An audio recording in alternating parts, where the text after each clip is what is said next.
Hello friends, ई BRICS के इस video में आपका स्वागत है। अभी मैं आपको दिखाने जा रहा हूँ ई ब्रिक्स सॉफ्टवेयर से आप अपने भट्टे का मैनेजमेंट कैसे बड़ा इफ़ेक्टिवली कर सकते हैं। दोस्तों, इस वीडियो में इन तक बने रहिएगा, जिससे कि आपको मैं क्विकली दिखाऊंगा। मैं अभी यहाँ पर भट्टे सॉफ्टवेयर के अंदर में लॉगिन कर रहा हूँ। यहाँ पर लॉगिन कर मैं इसको हिंदी में दिखा रहा हूँ। और यहाँ पर जो भी आपको दिख रहा है भट्टा, ये कोई काल्पनिक भट्टा है, ये किसी का भी कोई इस भट्टे से लेना देना नहीं है। तो अभी हम देखते हैं यहाँ पर कि हम भट्टे के अंदर में लॉगिन कर चुके हैं। और यहाँ पर हमारे पर बिक्री का मेनू दिखता है, जो कि हम क्या कर सकते हैं, नए ऑर्डर ले सकते हैं। यहाँ से नए ऑर्डर ले सकते हैं। हम अपने जो भी आइटम्स यहाँ पर सेलेक्ट करेंगे कि भाई कौन सा आइटम हम ले रहे हैं, कौन सा क्वालिटी है, कितने तारीख को बेच रहे हैं, माप की इकाई है पीस में, रेट आ गया, कितना क्वांटिटी लेना है, मान लो 2000 पीस लेने हैं। हम यहाँ करते हैं, टोटल आ गया, हमें इसको चेकआउट करना है। चेकआउट करने के बाद ये आ जाता है। हम अपने कस्टमर को यहाँ से सेलेक्ट करते हैं। अगर हमारा कोई कस्टमर है जो पहले से बना हुआ है, हमने यहाँ पर उठाया, कैसे मान लो जनरली भट्टा पर से वो क्रेडिट में ईट जाता है, हमने यहाँ कर लिया और ये पेमेंट कुछ भी नहीं हुआ। हम यहाँ से सिंपली आज की डेट में हम मान के ड्यू हो गया आज की डेट में, और हम यहाँ सबमिट करते हैं। ये हमारा ऑर्डर लिया जा रहा है, ये मेरा ऑर्डर बुक हो गया। अब हमें यहाँ पर चालान बनाना है, चालान बनाना चाहते हैं, यस कर देते हैं और ये हमारा आ गया यहाँ पर। तो आज की डेट में 10 रुपये के दर से ये बिक रहा है। 20,000 रुपये का ईटा बिक रहा है।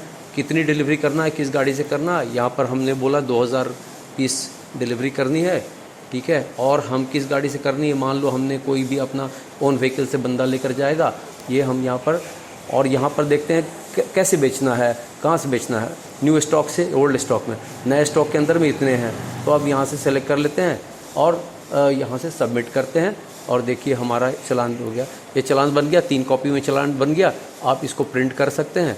प्रिंट करने के बाद से आप कस्टमर को भेज देंगे, एक अकाउंट्स में चला जाएगा, एक कस्टमर साइन होकर आ जाएगा, एक ड्राइवर साथ में लेकर जाएगा।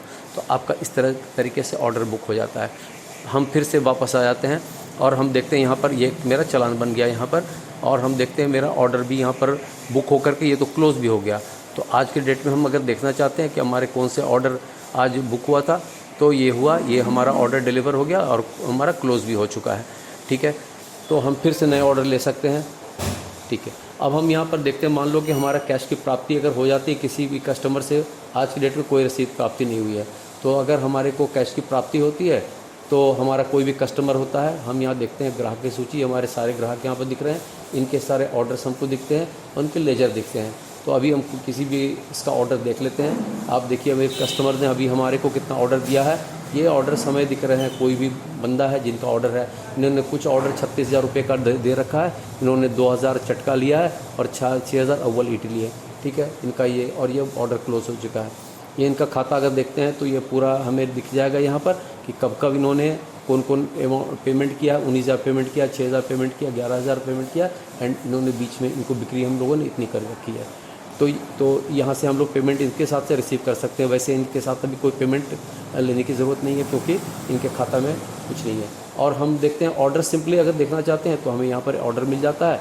और ऑर्डर की समरी देखना चाहते हैं तो हमें ऑर्डर की समरी मिल जाती है कि टोटल कितना ईट इन्होंने लिया है, कितने रुपए का लिया है, वो समरी हमको मिल जाती है। अब दोस्तों, ये तो रहा हमारा सिंपली ग्राहक मैनेजमेंट करने का। हम सीधे सीधे आ जाते हैं हमारे उत्पादन के लिए, जो कि सबसे बड़ा सरदर्द है भट्टी वालों के लिए, ईंट भट्टे वालों के लिए सबसे बड़ा सरदर्द है। तो हम देखते हैं वर्तमान स्टॉक यहाँ पर दिख रहा है हमें, वर्तमान कच्चा कितना ईंट हमारे पास पड़ा हुआ है, ये हमारे गिनती उसकी दिख रही है। वर्तमान ढुलाई किया हुआ स्टॉक है जो कि रेडी है हमारे भट्टे में लगाने के लिए, और भट्टे के अंदर में ये पड़े हुए हैं। और ये देखा जाए कि वर्तमान निकासी किया हुआ स्टॉक है, इनमें से हम बेच सकते हैं। इनमें से हम किसी का विवरण देख सकते हैं कि कैसे कैसे करके ये हमारे ये स्टॉक बनता गया है। तो मूवमेंट जो है वो फर्स्ट वाले कच्चा से ढुलाई होता है, ढुलाई के बाद से भट्टी में जाता है, और भट्टी के बाद से पकने के बाद से ईंट निकल जाती है इसके। तो अब हम देखते हैं कैसे उत्पादन में करते हैं। पथाई लेबर द्वारा कच्चा उत्पाद जोड़े पकड़ते हैं, और यहाँ पर हम डेट देते हैं, कौन से डेट में, मान लो हमारा ये पथेरा का हेड है और इसके अंडर में ढेर सारे हमारे जो लेबर हैं, कितना उन्होंने उत्पादन करा। अगर मान लो हमने यहाँ पर डाल दिया 200 और हमने कहा सबमिट है, तो ये आपसे पूछता है, प्रॉम्प्ट करता है कि आप लेना जोड़ने जा रहे हैं, आपने ओके कर दिया, ये ऐड हो गया आपका। अब इस तरीके से करके आप जो है जो भी आपका पथाई होता जाएगा वो आप ऐड करते जाओगे यहाँ पर। और अगर यहाँ पर जैसे कोई पैमाइश होती है, जैसे मान लो कि कोई भी आपका ईंट वगैरह ब्रेक वगैरह हो जाता है, बाढ़ आ गया या जानवर घुस गए, कुछ हो गया, तो वो लोग क्या करते हैं, बोलते हैं कि भाई हमारे सांचे से ईंट निकल गई, तो पैसे तो लगेंगे ही आपको देना है। तो आप यहाँ से नया एंट्री उसका ऐड कर सकते हैं कि कौन से ग्रुप के लेबर का किसका जो है आपका जो है कितनी क्वांटिटी में ईंट ख़राब हो गया, उसका कितना अमाउंट हो गया, उसका आप ब्रेकेज का रिमार्क्स यहाँ पर मेंशन करके उसको ऐड कर सकते हैं। तो दोस्तों यहाँ से हम लोग अपना फर्स्ट लेवल उत्पादन का जो हम लोग क्रॉस कर लेते हैं। उसके बाद हम आते हैं ढुलाई लेबर द्वारा ढुलाई के अंदर में आते हैं। तो दोस्तों हमें यहाँ पर ढुलाई का प्लान बनाना पड़ता है कि भाई किसके पास से उठाएंगे। आज की डेट में मान लो कौन से पथेरे से उठाना है, अगर भूपेंद्र से उठाना है तो इनका मान लो कि कोई बंदा है, कितना ईंट उठाना है, मान लो हमें 4000 ईंट उठानी है, तो हम यहाँ पर इसके प्लान को फिक्स कर लेते हैं। ठीक है, ये हमारा फिक्स हो गया। अब हमारा जो बंदा जाएगा उठाने के लिए, तो ढुलाई ग्रुप दिनेश है वो उठाता है, ये इसका बंदा मान लो मोनू है, वो उठाता है 4000 ईंट वहाँ से उठा लेता है। तो ढलाई जो भी हमारी प्लान होती है उसके हिसाब से हमारा ये हो जाता है। तो इस तरीके से करके हम लोग क्या करते हैं, इसको दोनों को मैच करते हैं हम लोग कि ढुलाई प्लान वर्सेस जो हमारा जो एक्चुअल ढुलाई होती है वो होती है। फिर अगले स्टेप पे हम लोग आते हैं कि भराई लेबर द्वारा भट्टी में भराई। हम यहाँ पर चुनते हैं कि हमारी जो है कौन से जो हमारी क्षमता है भट्टी के, वो 4250 ईंट जो है मोरी में फिट होती है और कली के अंदर में 2830 ईंट। तो अब हम आते हैं यहाँ पर कितनी 4250, कौन सा ग्रुप है, मान लो कि इन्होंने लेना है, लेबर इनका ये बंदा है, और कुल कितना उन्होंने भरा, आज मान लो उन्होंने 4 ये भरी तो 17000 ईंटें उन्होंने भर दी। अब हमने रिमार्क्स लिखा कि 4 जो है हमारी मोरी भर गई, तो हमने यहाँ पर डाल दिया उसको और ये हमने सबमिट करा और ये प्रॉम्प्ट करता है और हमने यहाँ पर ऐड कर दिया। और हम तो इस तरीके से करके हम भट्टी के अंदर में ईंट अपना भरते जाते हैं। उसके बाद हम करते हैं कि निकासी करते हैं। तो निकासी लेबर द्वारा निकासी जब होती है तो हम यहाँ पर आते हैं, आज निकासी हो रही है, कौन सा है, मान लो कि आशाराम है, उसके हिसाब से मान लो उसका कोई बंदा है, कितना है 4250 एक बार में निकलेगा, और मान लो कि वो 4 जो है चैम्बर के ईंट निकालता है। ठीक है, यहाँ पर आप कोई कमांड दे सकते हो जो जिससे कि आपको याद रहे, फिर बाद में कोई रिमार्क्स लिखना चाहते हो तो आप कर सकते हो, आप यहाँ पर डाल सकते हो। तो दोस्तों यहाँ पर हम ऐड करते जा रहे हैं जिससे कि हमारा ब्रिक बाहर निकलता जा रहा है। ठीक है, अब इस तरीके से करके अब हम यहाँ देखते हैं कि हमारा क्या होता है, हमारा वर्तमान स्टॉक जो है ये हमारा अफेक्ट होता जा रहा है और हमारा जो है इसके अंदर में से जो भी ये मूवमेंट हमारा यहाँ पर होता जाता है। अब दोस्तों हम यहाँ पर आते हैं कि कैसे होता है लेबर का समूह, कैसे हमारा वर्क होता है, इनका पेमेंट का स्ट्रक्चर देखते हैं। तो आप देखते हैं यहाँ पर मान लो जैसे हमारा भूपेंद्र है, इसका हम लोग लेजर देखते हैं। अब हमें यहाँ पर दिखता है कि इसने एडवांस कितना ले रखा है और इसने अपने बंदों को जो पेमेंट कैसे दे रखा है। भूपेंद्र के अकाउंट में से कुल एडवांस इतना रुपया दे रखा है, इन्होंने अपने बंदों को दे रखा है। और यहाँ पर हम देखते हैं कि इसका उत्पादन कितना होता है, अनुमानित उत्पादन इतना ये हो रहा है, 34 लाख ईंट हो रखी है। कुल ढुलाई इसके ईंटों में से हो गई 33 लाख हो गई है। पर ईंट का दर जो है 6 पैसा है, इसको हम चेंज भी कर सकते हैं, नया दर भी हम कर सकते हैं। और यहाँ पर जो है अनुमानित उत्पादन राशि इतना रुपया हो गया, ढुलाई के अनुसार इतना रुपया इसको मिलना चाहिए।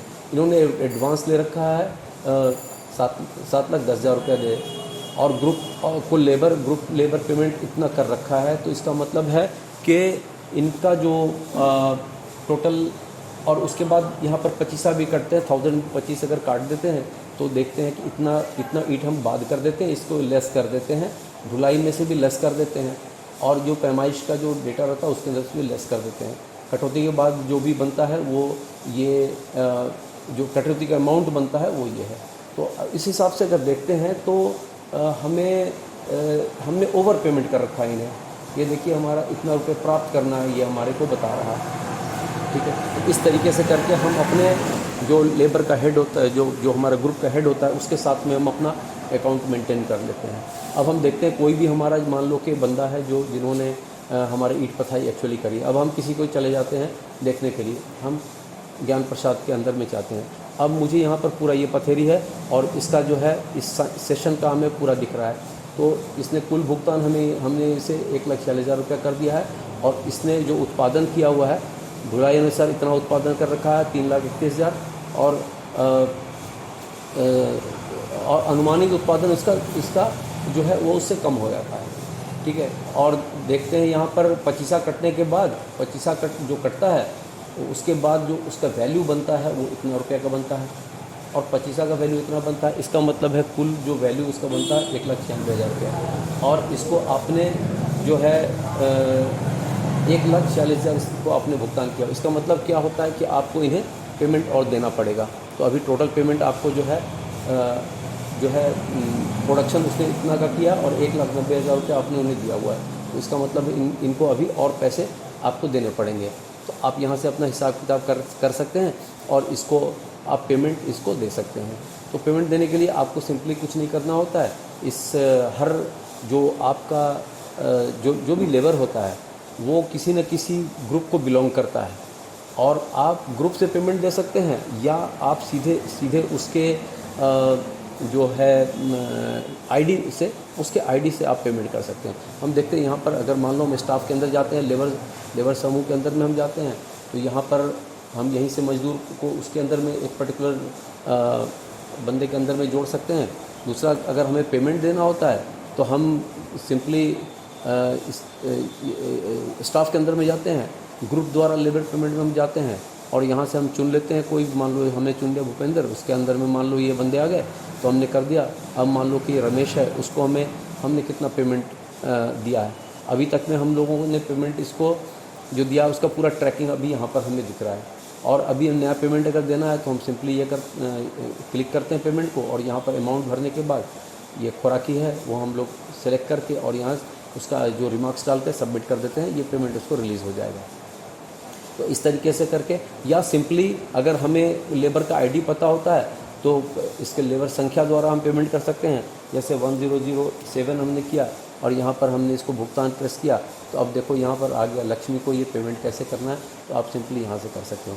तो इस तरीके से करके जितने आपके लेबर हैं उनको आप पेमेंट कर सकते हो। अब हम अगला बहुत इंपॉर्टेंट चीज़ पर आते हैं, जो कि हमारा वाहन का जो संचालन होता है उसके अंदर में कैसे करते हैं। हमारे ढेर सारे सप्लायर बने होते हैं, ये सप्लायर की सूची है। कोई जेसीबी प्रोवाइडर है, जैसे ये देखिए कल्लू यादव, ये फिर जेसीबी प्रोवाइडर है। अब हम देखते हैं यहाँ पर हम आते हैं वाहन संचालन में, वाहन संचालन की एंट्री देते हैं। तो अभी यहाँ पर आते हैं, हम सेलेक्ट करते हैं मान लो जेसीबी, और हम यहाँ सेलेक्ट करते हैं जेसीबी का। अब ये पूछता है मेरे से कि कौन से डेट में सर्विस दिया, कितने घंटे का सर्विस दिया, 9 घंटे का, मान लो कि 9 घंटे 10 मिनट का ये हुआ। ये रेट इसका जो है उसके हिसाब से 8,250 रुपये इसके बनते हैं। क्या काम किया, तो इसने मिट्टी की खुदाई कर ली, ठीक है। अब इसे हम सुरक्षित कर देते हैं।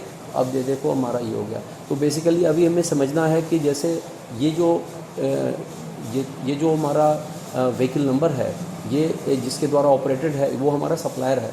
अब इतना अमाउंट हम देखते हैं सप्लायर के अंदर में आते हैं, हम यहाँ देखते हैं ये हमारा जेसीबी वाला है, और इनके लेजर के अंदर में देखते हैं, देखो यहाँ पर 8,250 रुपये इनका लग गया।